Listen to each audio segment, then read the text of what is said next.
Hello, protocols, packets, and programs. It's a new year and a new vision for AppSec. Maybe 2024 will lead to top 10s becoming delisted, hardening guides resisted, secure by design insisted, and memory safety enlisted so that whole classes of vulns no longer existed. Which means this week we chat with Eve Mailer about communicating technical topics to different audiences. No new segment this week. It'll be back next episode. Look ahead and stay tuned for Application Security Weekly. This is a Security Weekly production for security professionals by security professionals. Please visit securityweekly.com/subscribe to subscribe to all the shows on our network. It's the show to learn the latest tools and techniques to understand DevOps, applications, and the cloud. Your trusted source for the latest AppSec news. It's time for Application Security Weekly. The Security Weekly News is live on Tuesdays and Fridays at 12 o'clock Eastern Time most every week. I try to scan and produce a quick look at some major stories to help you keep up with what's going on in and around the industry in a short format. Myself, Jason Wood, and other guest commentators provide greater insight every week. I'm Doug White, and I hope that you will look for the Security Weekly News in all of your favorite podcast catchers and subscribe for the latest content. This is episode 269, released on January 15th, 2023. Oh, 2024. I've already messed it up. Look at that. Because we're recording this on January 4th. But I'm going to forge ahead. So this is what you get for the inside. I am your host, Mike Shima, which I have remembered. John, welcome to 2024. Who knows what's going on around here? No. I'm still going to be saying 2023. I'm writing it for the next month or two. You're safe. Okay, and indeed, I had this also written down that we've got Akira with us as well. Hello again, Akira. Hi, Mike. Happy New Year. Happy New Year, Akira. 2024, I'll try to remember that. Because the other thing we do have to remember is that cyber threats are evolving. Is your organization keeping up? The 2023 Cybersecurity Year in Review, now that's 2023 because it's a review, is here. Uncover the latest challenges and strategic responses in CRA's 2023 Cybersecurity Year in Review, sponsored by RSA Conference. From the impact of generative AI to the risks of ransomware to navigating new SEC rulings, get ahead for 2024 with your free copy at securityweekly.com/year in review 2023. Not confusing at all. Eve is a globally recognized strategist, innovator, and communicator on digital identity, security, privacy, and consent, with a passion for fostering successful ecosystems and individual empowerment. She has 20 years of experience leading standards such as SAML and user-managed access and publishing research in the field, and has also served as a Forrester Research security and risk analyst.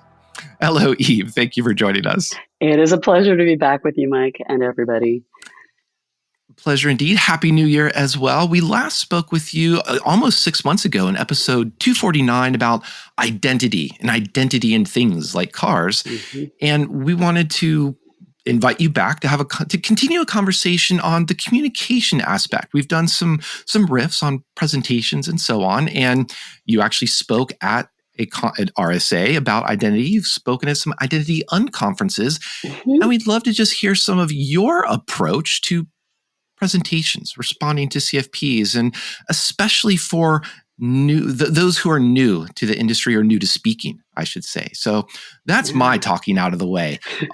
How do we start off with advice for new people who want to give presentations this year? Yeah, and I think really quickly, as our listeners can tell, we're still learning how to speak. So, Eve, good point. I'm doing the 2023, 2024 thing as well. Like it used to be like when you were writing physical checks, that was that moment you were like, oh my gosh, I'm much happier when it's an even numbered year. We had a sort of 24 karat celebration to help me remember that it's 2024.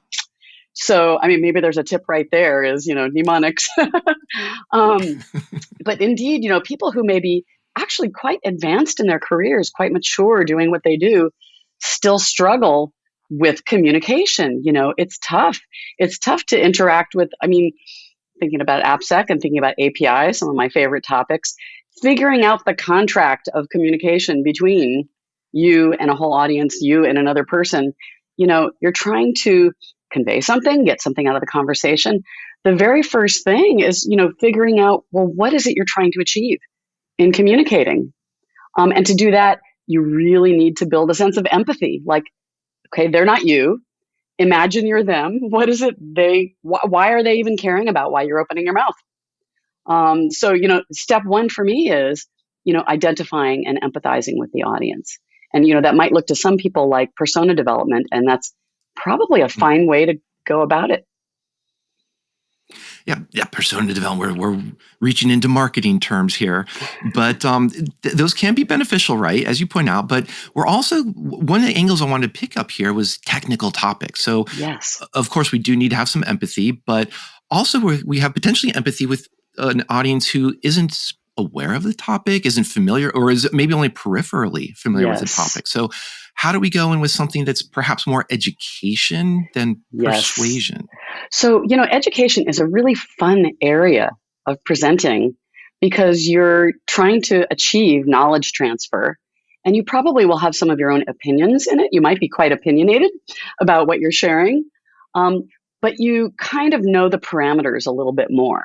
And you probably know your audience pretty well. Like, what is their level of knowledge? If it's somebody non-technical, well, that's a special skill to, explain, the whole explain like I'm five thing, which is very popular on Reddit. And it's a good practice to get into. When somebody is, let's say, as technical as you are, as well aware of the general area, but is new to the particular, let's say it's a language or it's a technology, a solution, you really need to think in terms of use cases, right? And this is another part of empathy. It's almost like, develop the user story is like, as a person in the audience who needs to use this tool and has no idea how to, I want to get started quickly so that I can produce something and feel like I'm not an idiot. Maybe that's a user story that you can use to understand where jumping into, syntax or something, crazy detailed is not going to actually be helpful to them. They want a why. They want to know, well, how can I, spend an hour with this thing and get something out of it? So I think the technique still kind of works.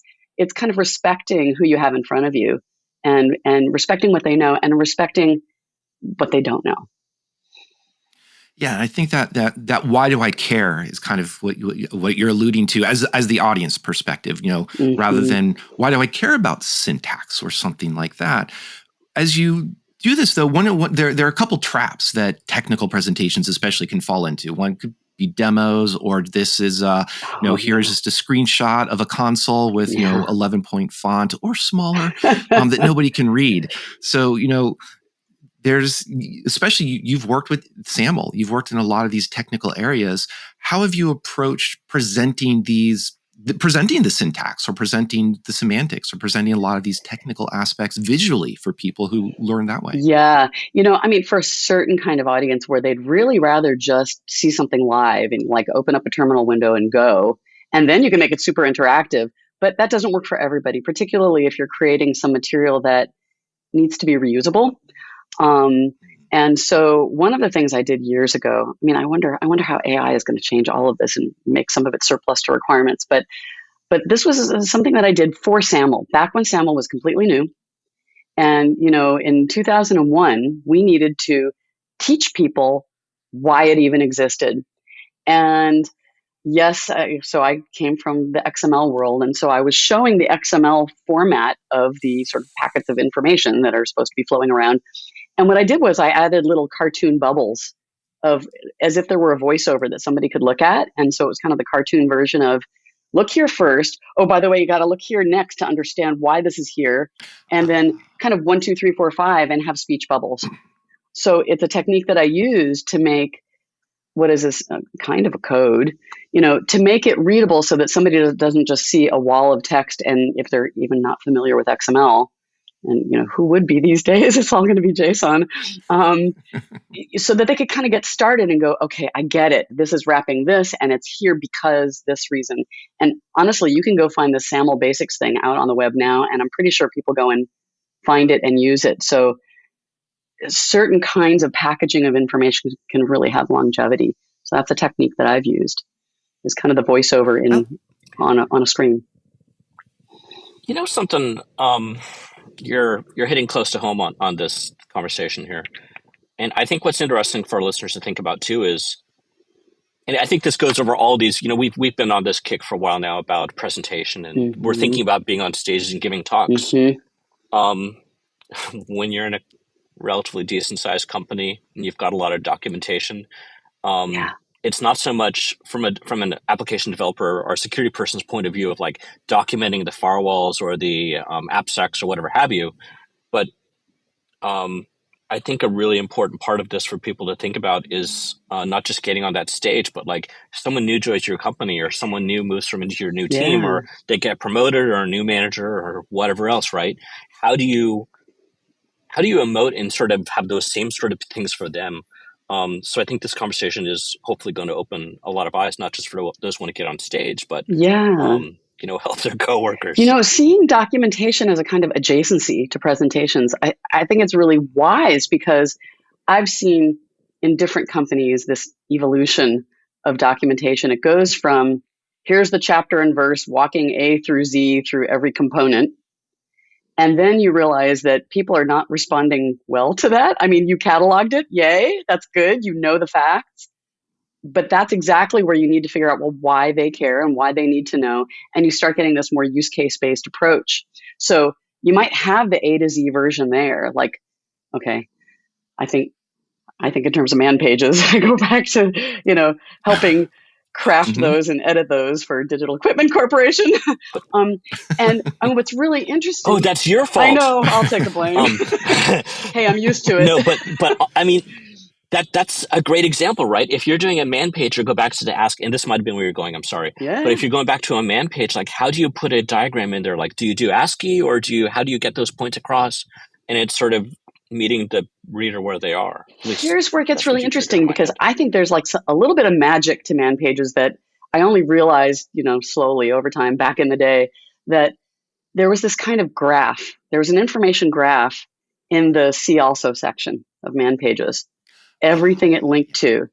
And if you squint, there's an implicit set of use cases there.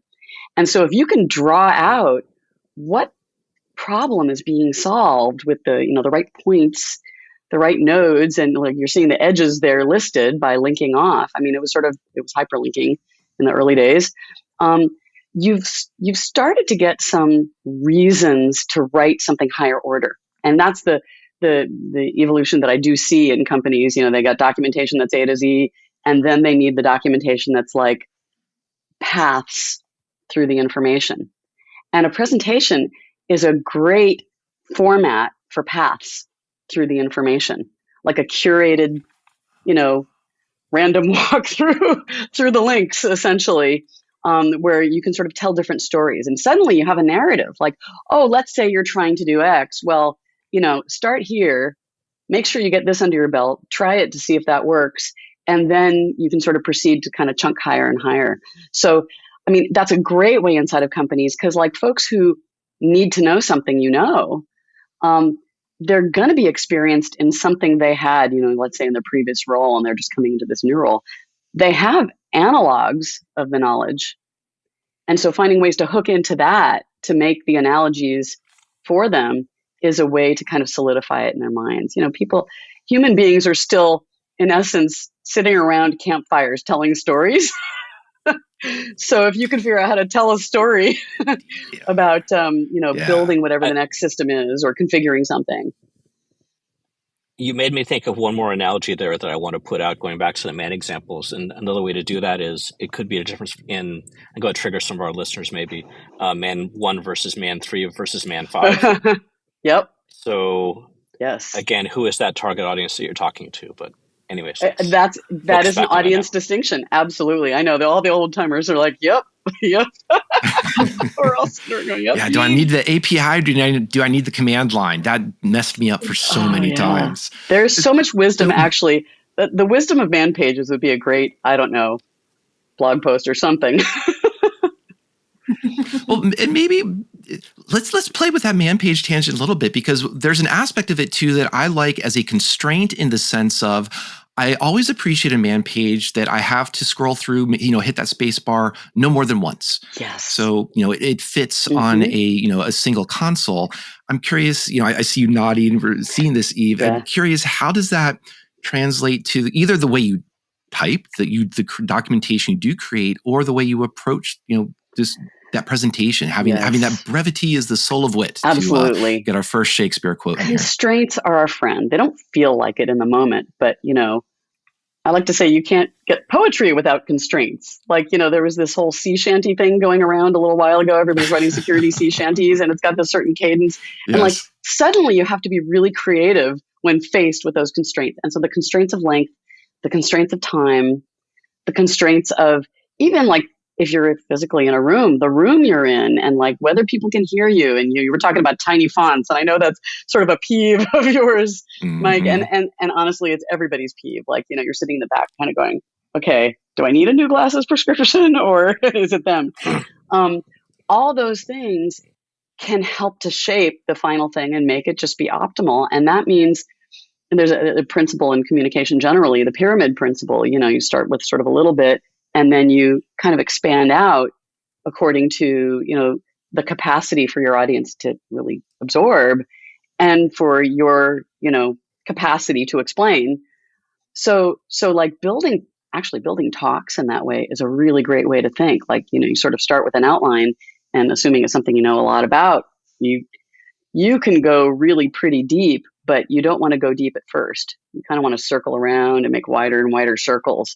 So, if a man page is going to hit that sweet spot of, oh my gosh, I just can't hold that much in my brain. Give me the TLDR. We've never said that back in the day, but it's everywhere now. Then there's the part where people are curious to sort of double click in, or whatever, to get more detail. And that's when you have them. I mean, there's all kinds of single page application technology built around, enticing people to get in deeper and deeper. And honestly, that's kind of what you want with the presentation too. Is you want them to want more. Yeah, and we start off we've been talking on this topic a couple episodes, as John noted, and it's mostly been conference presentations. But as John has brought in, as you were mentioning too, presentations happen at companies as well. And I'm curious, how often have you had recorded presentations for the purpose of this is the onboarding, or this is the help to understand an architectural topic? And does that knowing that you're recording this for the future use, does that change how you approach the presentation in any way? Yeah, I mean, there's a couple things. When you know that the population is going to be broader, it could sort of be used by a lot of people, you actually have some serious usability and accessibility considerations. You want to make it accessible to everybody who might access it. So thinking about things like ensuring that, pictures have captions and you're speaking clearly, and there may even be, auto-generated captions and that sort of thing available. You have to be a little bit more planned. We're talking pretty off the cuff here. And that might not survive the ages. There's maybe little bobbles that wouldn't be acceptable in that other form. Similarly, there's training videos that, some of my colleagues have put together where, for compliance training. And I mean, if you can make those not boring, great. But they do require. Let me tell you about anti-money laundering. Yeah. So, yeah. Eve, that points to a question I have, which is how do you make video content not boring? How do people not zone out, right? Because that can be, man, when I'm watching training videos, it's painful sometimes. Deadly. And they remind me a little bit of some of those sort of HR-initiated forced fun exercises, although it's sort of just forced something else. Hey, there's some that are just trying to be too cute by half, and I wish they would just give me the information at 2 times speed. That would actually be an improvement right there. But honestly, this is one of the tips that I give, and I actually presented to our internal community when I was at ForgeRock about people starting to become presenters, and you really want to help people see surprises and be surprised, and that might be simply in the information itself, like I tested this and I got a totally awful result and here's what I learned. It can also be in the form. And that's where, people talk about, I don't know, imagine your audience in their underwear or something like that. I've never found that to work. But in order to create a connection with people in the audience, speak to them like you speak to whoever, your best friend. And you can actually forge a connection with an audience that isn't even there. Like, Mike, every time that you do your intros, I think you're doing that. You're connecting, right? You're connecting with people who aren't there. And Thank you. I don't know if that says something about the voices inside your head, perhaps. But, run with a train of thought, use your creativity and show your real self. This is something I think is maybe a little bit controversial. And it may be tough for a lot of people to sort of not be buttoned up. But it, even props can help. Mike, I just want you to notice that based on what I saw on the last time we talked together, I kept my Halloween figure available. Our props, we're building empathy right here with our audience. Who wouldn't love a skeleton Although animal? Honestly. So if that gets people to notice things and it breaks things up, and what we're doing right now, we have got lots of people with lots of different voices jumping in. This is why newscasters do that exact same thing. They have two people and they trade off like every 30 to 60 seconds. And it's actually a great technique. If you feel like you need a buddy, do a presentation with somebody else and plan the transitions. It gives you a chance to breathe. Maybe one of you does the demo so you can actually concentrate on making sure it doesn't flop. And the other one is doing the voiceover. That's something, Mike, that, my colleague Tim and I did when we did this RSA presentation, which was highly complex. We were doing a live demo with an IoT car. And so many things could have gone wrong. And in the event, only 10% of the things that could have gone wrong did go wrong, and we were prepared for it. So those are some ways that you can kind of keep things interesting. And I advise you to have a car in every presentation just to keep people's interest. And I do love the idea of having a partner in crime to do this. And, we've got John and Akira here, my partners in crime as well. And Eve, you were talking about the RSA conference you did with your colleague. We talked before off air, and you told me about, I think your very first presentation was also with a colleague. Just in the spirit of, everybody's done their first presentation. It feels to me, maybe it's twice as hard to prepare a presentation with a colleague. How did that go for you? My very first experience was trial by fire. And I think I told you, my co-presenter, she's a good friend of mine. We wrote a book together. She's French, and she has a particular French way of doing things, which is highly regularized. And I was young and stupid and was hoping to get away with not even doing a dry run. And she disabused me of that notion right quick. And I'm so glad that she did. So it was harder because I couldn't get away with what I really wanted to do in my head. But I was so glad for that discipline. In the same fashion that, in poetry, there's constraints.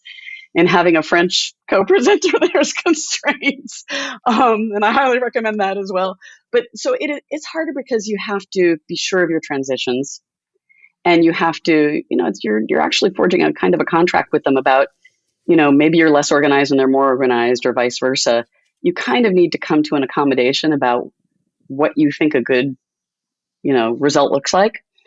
But the results are almost guaranteed to be better thought out, better vetted, more documented, because, it's kind of like AppSec, actually. It's kind of like all application development. Because it interfaces with the outside world and it isn't just from you, it forces you to be clearer. And I've always benefited thereby. My partnership with Tim Vogt for the RSA thing was equally as amazing. I learned things, and I learned how I could lean on him, and I learned things about him I didn't know. And I feel like we had a really strong, sort of back and forth that informed the audience and also, entertained the audience a little bit. What's neat to think about having a partner is it sort of forces you to practice. Because if you don't do that and you think like, oh, I'm just going to go and riff on my own on stage, we know how that goes. But the other thing that's really good about forcing that practice is in case your partner is the type who talks a lot, and if you don't have those speaking breaks, the next thing you know, you're sitting on stage for 20, 30 minutes looking pretty dumb while the other person is just doing that. That there's a risk. That is a risk of speaking with another person. And that's where a lot of times people will go on and on because they're nervous. I definitely talk more and everything takes longer when I'm, I'm Indeed. hopping up on stage, and, I've done this a million times, and yet. So dry runs help kind of pack down all that stuff into its natural length. But you also get a sense of your partner and whether they're the type who really runs off at the mouth in that circumstance natively, or you can actually just prearrange signals, like, you're each other's wingman and you have signals for the date that you're about to go on. And in that way, you can kind of like, get out of a jam, or, just learn how to interrupt if necessary, or learn how to be interrupted. So learning how to interrupt is definitely a skill. But I think to do so politely, let me qualify it that way. That's the skill part. I think too, having a partner also gives you that implicit audience to practice in front of too. Yeah. And you have a shared fate. Now, you can also be you can have a silent partner who is just your audience stand-in. And I mentioned that just in the sense of practice in front of someone, because you'll get not only are you speaking well, do you understand the pacing or the point you were trying to get across, but there is some body language that can help and say, this joke is landing. This joke is definitely not landing. Or as Eve was pointing out, your self is coming through versus you're just parodying, like you're pretending to be someone else, and that genuine aspect, it just it loses people. Yeah, if you're quite artificial, getting that kind of feedback is really useful. And I think I was telling you off stage that our colleague Amanda helped us in the RSA presentation. She's a non-technical person, and we knew that this was going to be a technical presentation. And she still helped us with her feedback, because we were mentioning acronyms that even if you're technical, not everybody may know. And, just certain things like, could you just explain that in, half a sentence? That would be really helpful. Things like that, where RSA conference presentations are recorded. So in a sense, you're kind of doing them live and you're doing them, for the ages, whatever. And so it is useful to like have those kind of guideposts in the conversation to make sure to mention certain things. And she was helpful in making sure that we kind of infused the talk track with those things that might help somebody who's maybe new to security, or, whatever it might be, who's listening in. So that it's actually, 5 seconds more effort results in many more times value of the final product. Yeah. And even here, Akira, you're technical, but we've, you and I have approached security in different paths, and you've been helpful. Like, wait, what is that acronym? Just so that, I don't just start rattling stuff off as well. And there's always new ones too, for goodness sake. And like, if somebody's a network security expert, I'm going to be like, I'm going to defer to them. They're going to have the floor as necessary. Because in my world, that's, not my huge amount of expertise. Yeah. Eve, I'm like kind of the resident, like, newbie. So I feel like I'm always asking John and Mike, like, what does that mean? What does that mean? And I have a question as kind of the resident newbie. You mentioned a lot about poetry, actually, in this episode. Didn't I? You did. I have a twofold question. One is, are you a poet? And the second one is, how do you balance like the creative aspect of a presentation with the technical aspect of it? Because you need to have both in order for this to be engaging. Yes. And you've probably seen all these stats about how, people respond to how you say something a lot more than what you're saying in terms of like their retention. I'm not a poet. Far from it. Although, I mean, in the sea shanty era, I did at some point write an identity sea shanty. And I feel like, the GPTs of the world are now taking over that whole space, although they don't scan nearly as well as mine. So I would say parody lyrics, yes. Poetry, no. I do have one. Let's see. Oh, I don't have it on my wall. I have a haiku that I cross-stitched about XML. Amazing. because Nerd. I love this. God. Wow. So back in the day, Dang, there used to be an girl. SGML conference, and then it turned into an XML conference. And one of the organizers and I were like, we have to let people express their whole selves. And in answer to your question, Akira, I mean, that's kind of what you sort of want to go towards.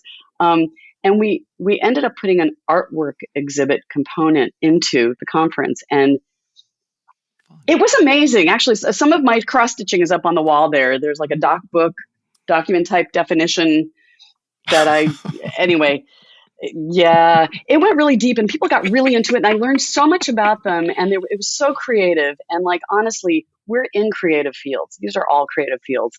So I do feel like putting thought into, like, there's going to be diagrams in almost anything anybody does and puts together. There's at least boxes and lines. And there's ways to make those more beautiful and creative and insightful. And that information is beautiful site is a great way to sort of think about different ways to present information, data, hard data. So I would say technicality is full of creativity, actually, and it can be full of beauty. And I honestly think we should try. Thanks, hubby. I think the dog. Yay, no dog here. So I think we owe it to our audiences to not be dry, definitely to not use like the 3-point type, to be empathetic in that way. Like, if you're sitting in the back of the room and are not up right next to the thing, and not packing too much information into any one kind of unit, slide or whatever. And that's the hardest thing, because like everybody wants to share everything they know. And what presentations then is share only what they can absorb. And it's a tough thing to live up to. But that's where the creativity comes in. It's the curation. Yeah, taking out slides is another skill that's very important, but that's a hard one.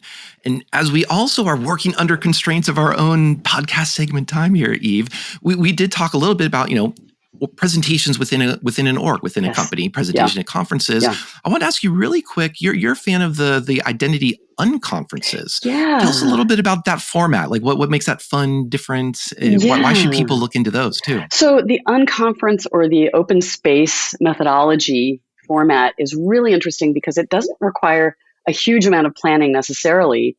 And it lets people collaborate together in making an agenda for a day, for a half a day, for an event.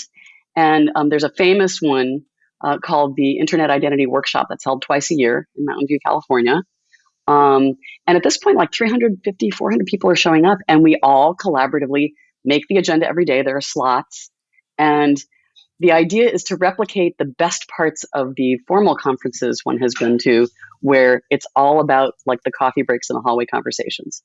And there's the dog getting in again. She's mastered the doorknob principle. So this unconference thing is something that, when I was at ForgeRock, we applied at this thing called Tech Connect. It was like 350, I think, maybe, of all of our technical disciplines coming together and learning how to collaborate and ideate and incubate a whole bunch of things. So it could be a session where you turn it into an hour-long hackathon. It can be a session where you don't know the answer, but you convene a topic and say, hey, all the experts, come and tell me, and I'll summarize the results. So I find it very generative and kind of stimulating of better work and better work relationships. And I highly recommend it within a company as well as across any industry. Very cool. Yeah, we'll definitely have to throw those links to those into the show notes for others to check out. Eve, one of the other things we did throughout 2023, we asked all of our guests to describe AppSec in 3 words, and that was a 2023 in 3 words. A subtle tie in there. It's a new year. We have a new approach. We're building a yearbook of superlatives, and here our topic is AppSec is most likely to fill in the blank. How would you approach this?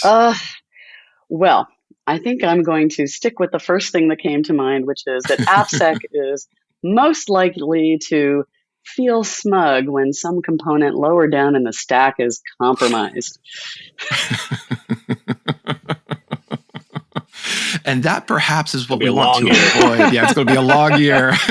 Yeah, on the one hand, we can feel good about it. On the other hand, oh boy.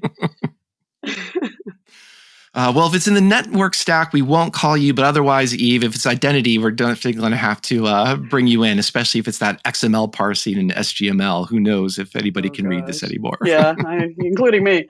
It's been a pleasure, everybody. Eve, I want to thank you again. You are our first guest to help us kick off 2024. It was wonderful having you back. It was wonderful having you talk about a different topic with us as well. So thank you so much for this. It was a great pleasure. Happy New Year to you all. Happy New Year again to you, Eve. Happy New Year as well to Kira and John, as well as all of our listeners. Thank you once again for joining us. Please do subscribe, give us a like, check out the show notes. We'll make sure to throw a couple links to those unconferences. And speaking of creativity, check out Pulsari from Weapon and Turbo Knight. We'll see you next time on Application Security Weekly.